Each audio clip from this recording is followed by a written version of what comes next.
Un nuevo escándalo podría eliminar a Felipe V de la zarzuela.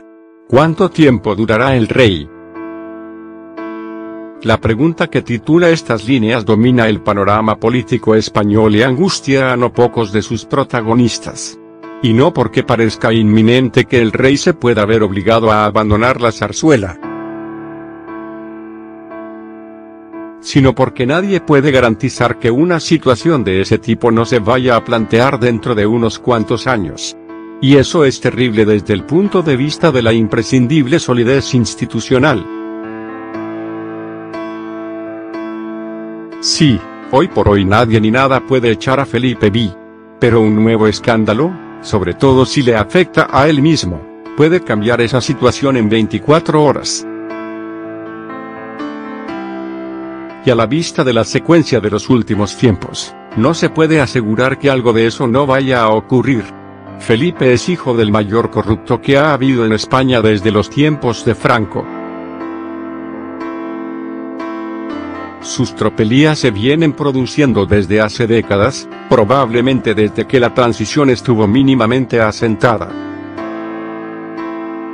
Lo saben bastantes personas, del poder económico y político y también no pocos periodistas, aunque ni una línea de esos asuntos viera la luz en los medios hasta hace muy poco. ¿Cómo es posible que su hijo, que convivió con él durante muchos años, que desde joven tuvo una buena formación, ignorara esos desmanes? Y lo que sería peor, el heredero nunca se benefició de los fondos sin cuento que su padre iba acumulando con sus desmanes. Sí, hace pocos años Felipe renunció a la herencia de su padre, o cuando menos a aquella parte de la misma a la que podía renunciar. Y luego, paso a paso, fue dándose de baja de alguna de las fundaciones en las que su padre había ido depositando parte de su ingente fortuna. Pero, ¿por qué no lo hizo antes? Y, con esas renuncias ha logrado borrar todas las trazas de su connivencia de hecho con el enriquecimiento ilegal de su padre.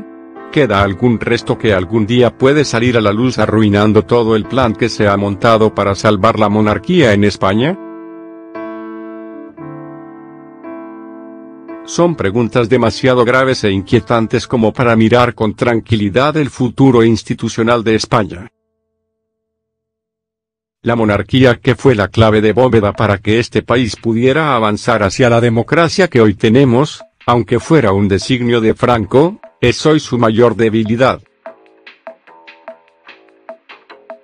Porque este país no está preparado para asumir, sin un cataclismo de por medio, la alternativa a la misma, es decir, la república.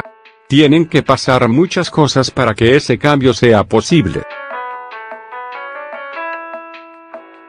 Y ninguna de ellas se atisba en el horizonte. No por eso no se debería dejar de pensar en ese asunto. Porque un día puede estar encima de la mesa.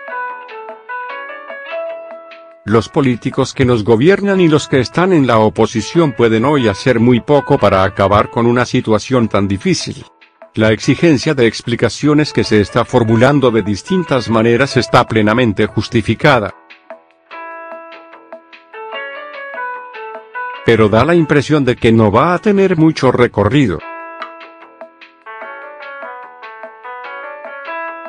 Porque explicar lo que ha ocurrido no haría sino agravar los cargos que pesan sobre los miembros de la Casa Real y sobre quienes parece que están haciendo de todo por protegerla. ¿Cómo explicar, sin revelaciones que terminarían en los tribunales, que Hacienda haya permitido regular 8 millones de euros, y antes más de 2, a Juan Carlos sin haberle abierto antes un expediente que podría haber terminado en delito fiscal? Y que los 3 procesos abiertos contra el emérito estén bloqueados sin traza alguna de que vayan a reabrirse? Nadie puede explicar nada de eso.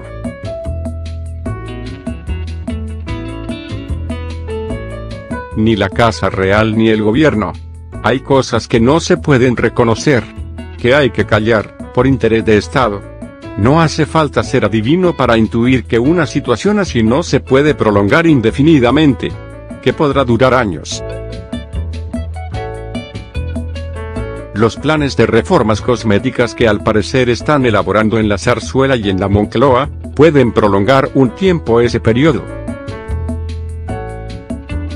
El hecho que los tres mayores partidos del país, el PSOE, el PP y Vox, están por sostener la monarquía es un activo importante para ese empeño.